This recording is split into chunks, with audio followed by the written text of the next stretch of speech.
Hello students, welcome back to biology academy. तो आज एक बहुत अच्छी इन्फॉर्मेशन मैं आप सबके लिए लेके आई हूँ। एक बहुत अच्छी अपॉर्चुनिटी, साइंटिस्ट बनने की अपॉर्चुनिटी मैं आपके लिए लेके आई हूँ। जैसा कि आपको पता है, बार्क ने 2023 रिक्रूटमेंट जो प्रोसेस है वो स्टार्ट कर दिया है। बार्क इंस्टीट्यूट जो कि मुंबई में लोकेटेड है, ये हर ही साल साइंटिस्ट पोजीशन के लिए, जो कि ए ग्रेड का पोजीशन है, उसके लिए वैकेंसीज निकालता है, जो सब बच्चों का ड्रीम होता है। तो आइए आपका जो ड्रीम है उसके बारे में कंप्लीट इन्फॉर्मेशन हम लोग इस सेशन में देखते हैं।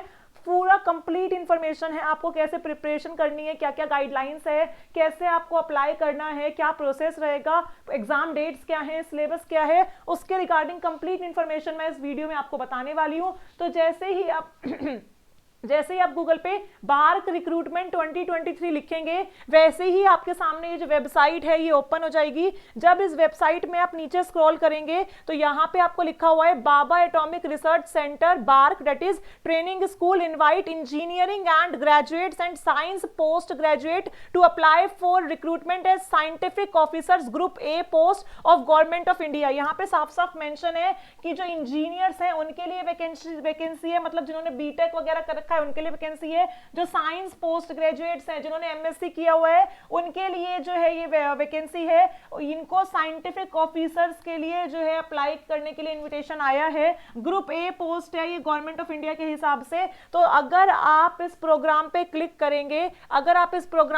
करेंगे तो आपका ये जो पूरा एडवर्टाइजमेंट है ये ओपन हो जाएगा। ये देखिए, जैसे ही आप इस पे क्लिक करेंगे आपका पूरा एडवर्टाइजमेंट जो है वो ओपन हो जाएगा। एक एक करके बात करते हैं यहाँ पे कि यहाँ पे इस एडवर्टाइजमेंट में लिखा क्या है। तो आइए करते हैं शुरुआत। यहाँ पे लिखा हुआ है department of atomic energy, that is DAE, and Bhabha atomic research centre, that is BARC. ये आपको जो इंजीनियरिंग ग्रेजुएट्स हैं और जो साइंस पोस्ट ग्रेजुएट्स हैं, मतलब जो एमएससी वाले स्टूडेंट्स हैं और जो आपके बीटेक वाले स्टूडेंट्स हैं, उनके लिए ओपन इन्विटेशन है। ठीक है, तो आप यहाँ पे साइंटिफिक ऑफिसर की पोजीशन के लिए अप्लाई कर सकते हैं, जो कि ग्रुप ए के अंडर आता है गवर्नमेंट ऑफ इंडिया के हिसाब से। तो ये जो आपका एकेडमिक प्रोग्राम है ये 2023 के लिए यहाँ पे दिया हुआ है। लिखा हुआ है training schemes and employment description. Training की स्कीम क्या रहेगी और जो एम्प्लॉयमेंट है उसका डिस्क्रिप्शन यहाँ पे मेंशन है। लिखा है 1 year orientation course for engineering graduate and science post graduate for the year 23 to 24। OCES मतलब एक ओरिएंटेशन कोर्स होगा जो कि 1 साल का होगा, जो भी बीटेक और एमएससी स्टूडेंट्स के लिए है, जो कि बार्क जो है अपने ट्रेनिंग स्कूल में कंडक्ट करवाएगा। फिर लिखा हुआ है table 1 list eligible discipline, table 2 list the eligible discipline and orientation of the training programme at each of the training school. यहाँ पे आपको 2 टेबल मेंशन है। एक टेबल में एलिजिबिलिटी लिखी हुई है और दूसरे में बताया हुआ है कि अगर आप एलिजिबल हो तो किस हिसाब से आपका जो ओरिएंटेशन प्रोग्राम है वो पूरे साल का रहेगा। फिर लिखा हुआ है अ ट्रेनी साइंटिफिक ऑफिसर, जिसको हम लोग टीएसओ कहते हैं, who score a minimum of 50% aggregate marks on completion of the training program is declared to have completed the course successfully। आप जब इस पूरे साल अपने आप को ट्रेनिंग में इन्वॉल्व रखेंगे, उसके बाद आपका एक एग्जाम होगा। अगर उस एग्जाम में आपके मिनिमम 50% मार्क्स आते हैं तब आपको बोलेंगे कि हाँ आपने ट्रेनिंग जो है वो सक्सेसफुली कंप्लीट की है, और तभी जाके आपको जो है एक पोस्ट मिलेगी जो कि साइंटिफिक ऑफिसर्स के इक्विवेलेंट होगी या फिर साइंटिफिक ऑफिसर की ही होगी। तो मिनिमम जो क्राइटेरिया है वो 1 ईयर बाद आपके जो एग्जाम है उस पर डिसाइड होगा। अगर आपने वो पेपर 50% मार्क्स से मिनिमम क्लियर किया है तब आपको जो है परमानेंट वहां पे जॉब मिलेगी। उसके बाद लिखा हुआ है Bhabha atomic research centre bark, जो कि मुंबई में है, कल्पकम में है। यहाँ पे बहुत सारी ब्रांचेस हैं। ये सारी जो है हेड ऑफिस की लोकेशंस है। प्लेसमेंट जो है वो किसी भी हेड लोकेशन में हो सकती है, जरूरी नहीं है मुंबई में होगी। तो यहाँ पे बहुत सारी जो लोकेशंस है उनका नाम दिया हुआ है, तो ये आप लोग देख लेंगे, इनमें से कहीं पे भी आपका प्लेसमेंट जो है वो हो सकता है। उसके बाद इन्होंने लिखा है performance above a specified threshold in course work at the training school will entitle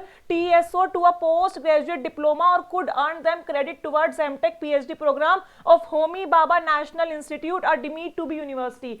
अगर आपका जितना थ्रेशहोल्ड है, जितनी आपकी मैक्सिमम लिमिट है, आप उससे बहुत अच्छा कुछ परफॉर्म करके दिखाओगे तो आपको एमटेक और पीएचडी प्रोग्राम के लिए एक पर्टिकुलर जो यहाँ पे इंस्टीट्यूट का नाम है उसके लिए आप क्रेडिट जो है वो भी अर्न कर सकते हो। तो एक डबल एक्स्ट्रा बेनिफिट आपका यहाँ पे दिया हुआ है।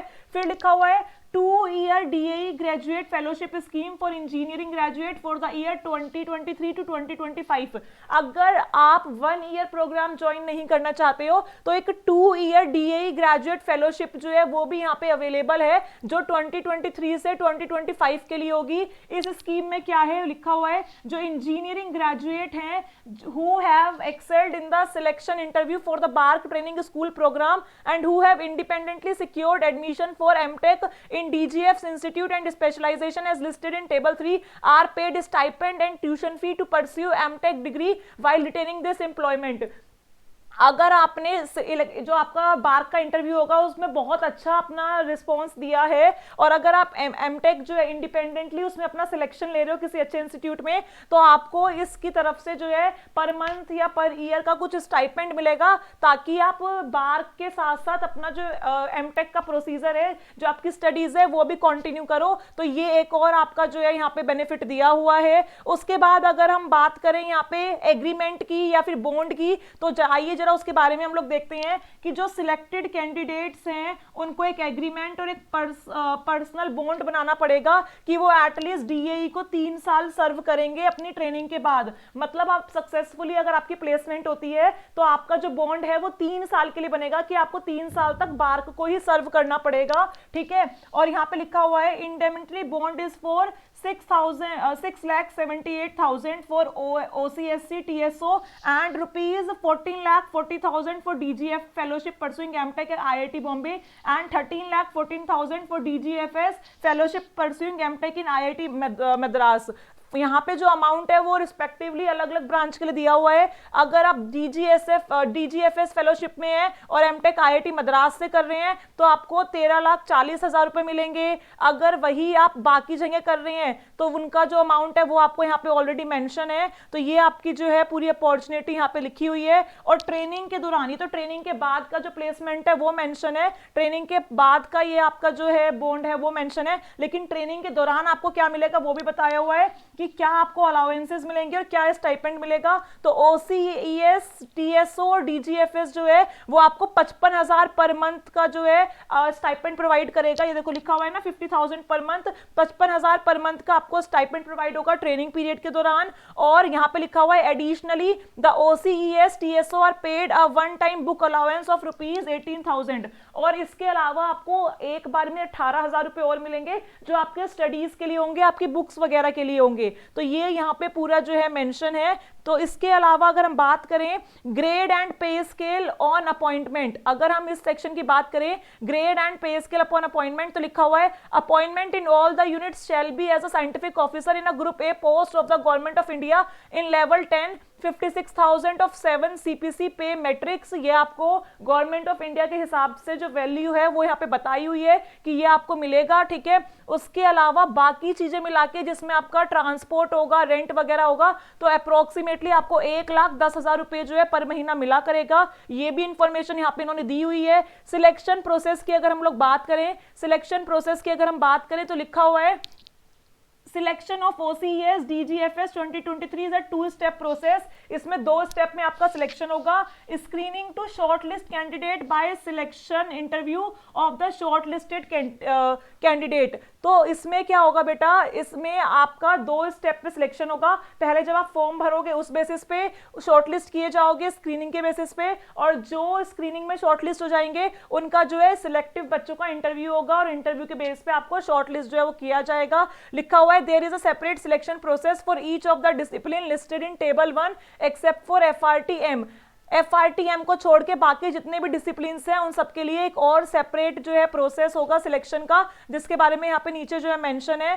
तो अगर हम बात करें सिलेक्शन इंटरव्यू की, तो सिलेक्शन इंटरव्यू 2 तरीके से होगा। एक होगा ऑनलाइन स्क्रीनिंग एग्जामिनेशन जो कि 9 इंजीनियरिंग डिसिपल्स कोड 21 से 29 तक के लिए वैलिड है, और यहाँ पे ऑलमोस्ट सारी डिटेल जो है दी हुई है कि आपको कैसे कैसे करना है, लेकिन ट्रैवल अलाउंसेंस जो है वो इसमें इंक्लूड नहीं है। और जो गेट का आपका स्कोर होगा, जैसे कि आपको पता है आप लोग गेट का पेपर देते हो, तो जिनका गेट 2022 में या गेट 2023 में सिलेक्शन हुआ है उस बेसिस पे भी आपको यहाँ पे शॉर्टलिस्ट किया जाएगा। तो ये यहाँ पे ऑलरेडी जो है मेंशन किया हुआ है। आइए चलते हैं कि बाकी आर्टिकल में यहाँ पे क्या लिखा हुआ है। ये देखिए बाकी आर्टिकल की अगर हम बात करें तो यहाँ पे सब आर्टिकल के लिए, सब पोस्ट के लिए कुछ ना कुछ एलिजिबिलिटी मेंशन है। तो आप लोग यहाँ पे अप्लाई कर सकते हैं बायो साइंसेस डिसिप्लिन के लिए। जो बायोलॉजी के स्टूडेंट्स हैं वो यहाँ पे कोड 43 यानी कि बायो साइंसेस डिसिप्लिन के लिए अप्लाई कर सकते हैं। कोड 43 में लिखा हुआ है अगर आपका एमएससी एग्रीकल्चर में है, बायोकेमिस्ट्री में है, माइक्रोबायोलॉजी में है, मॉलिक्यूलर बायोलॉजी में है, बायोटेक्नोलॉजी में है, genetics, botany, zoology, plant science, plant breeding, plant pathology, entomology, food technology, animal science, life sciences, biomedical sciences, bio sciences, तो अगर आपका एमएससी में 60% एग्रीगेट है और बीएससी वगैरह में भी आपका 60% एग्रीगेट है तो आप इस पोस्ट के लिए जो है अप्लाई कर सकते हैं। और those having MSc with specialisation in subjects like fisheries, horticulture, forestry, agronomy, animal husbandry, marine biology, bioanalytical sciences, bioinformatics and home sciences and BE, BTech, MTech in biotechnology, genetic engineering, biomedical engineering are not eligible. ये students BARC के लिए eligible नहीं है और इनको यहाँ पे loss है कि अगर इनका स्पेशलाइजेशन एमएससी में इन सब्जेक्ट्स में है तो ये लोग क्या नहीं कर सकते हैं, बार्क की पोजीशन के लिए अप्लाई नहीं कर सकते हैं। ठीक है, तो आइए चलिए आगे यहां पे अगर हम बात करें, ये देखो लिखा हुआ है those having MSc bye research और पीएचडी आर नॉट एलिजिबल। जिनका एमएससी किसी रिसर्च सब्जेक्ट में है और जो पीएचडी कर रहे हैं वो यहाँ पे क्या नहीं है, वो यहाँ पे एप्लीकेबल नहीं है। फिर अगर बात करें एज लिमिट की तो यहाँ पे 1 अगस्त 2023 के हिसाब से जनरल कैटेगरी वाले बच्चों की मैक्सिमम एज 26 साल होनी चाहिए, ओबीसी नॉन क्रीम की 29 साल होनी चाहिए, एससी एसटी की 31 साल होनी चाहिए और dependent on those who died in the riots of 1984 31 year. जो 1984 का जो वॉर था उसमें जो लोग मर गए थे अगर आप उनकी फैमिली से हैं तो आपकी एज 31 साल मानी जाएगी। और जब कश्मीर का डिवीजन हुआ था अगर आप उनमें से सफर कर रहे थे तो भी आपकी एज जो है 31 साल मानी जाएगी। और जो पीडब्ल्यूडी कैटेगरी है वो जो है उनको 10 साल का एक्स्ट्रा रिलैक्सेशन यहाँ पे दिया हुआ है। मिनिमम एज लिमिट आपकी 18 साल होनी चाहिए, इससे कम में आप अप्लाई नहीं कर सकते हो। और नेशनैलिटी आपकी इंडियन ही होनी चाहिए, बाहर के बच्चों को यहाँ पे अप्लाई करने का मौका नहीं मिला है।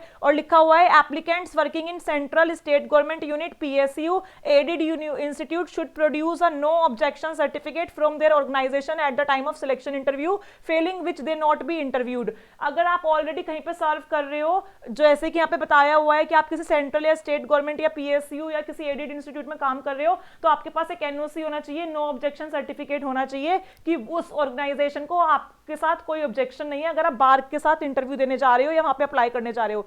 एप्लीकेशन फीस की बेटा अगर हम यहाँ पे बात करें, एप्लीकेशन फीस की देखो ये जो आर्टिकल है यहाँ पे एप्लीकेशन लिखा फीस लिखी हुई है। एप्लीकेशन फीस की अगर हम बात करें तो नॉन रिफंडेबल है और सिर्फ 500 रुपए है। तो जो मेल एप्लीकेंट्स हैं उनको 500 रुपए देने हैं और जो जनरल और ओबीसी हैं उनके लिए भी यही सेम फीस है। लेकिन जो वुमेन कैंडिडेट्स हैं और जो एससी एसटी कैंडिडेट्स हैं और जो dependents of defence personnel killed in action या फिर पीडब्ल्यूडी कैटेगरी से हैं उनके लिए जो है एग्जेम्प्ट कर दिया गया है। ठीक है, उनको फीस के लिए एग्जेम्प्ट ही कर दिया गया है, मतलब उनको कोई फीस पे करने की यहाँ पे जरूरत नहीं है। हाउ टू अप्लाई में लिखा हुआ है कि आपको ये अप्लाई कैसे करना है, तो सिर्फ ऑनलाइन एप्लीकेशन फॉर्म आपको भरना है। तो आपको ये जो वेबसाइट का लिंक दिया हुआ है यहाँ पे विजिट करना है और सारे इंपॉर्टेंट अपडेट आपको यहाँ पे मेंशन है, ऑनलाइन फॉर्म वगैरह सब यहाँ पे आपको मेंशन है। अगर हम एलिजिबल डिसिप्लिन की बात करें तो एलिजिबल डिसिप्लिन में आपको यहाँ पे अलग अलग डिसिप्लिन है, जैसे कि बायो साइंसेस के लिए आपको 29 डिसिप्लिन जो कोड है वो आपको जो है करना पड़ेगा फॉलो, 43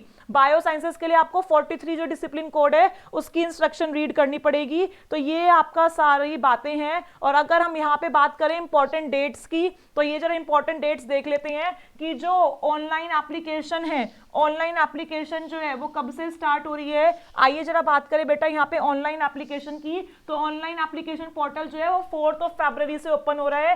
लास्ट डेट जो है है ऑनलाइन एप्लीकेशन फॉर्म फिल करने की वो 5 मार्च है, मतलब 1 महीने का टाइम यहाँ पे आपको गिवन है। जो ऑनलाइन टेस्ट होगा वो ऑलमोस्ट 1 महीने बाद यानी कि 1 और 2 अप्रैल को होगा।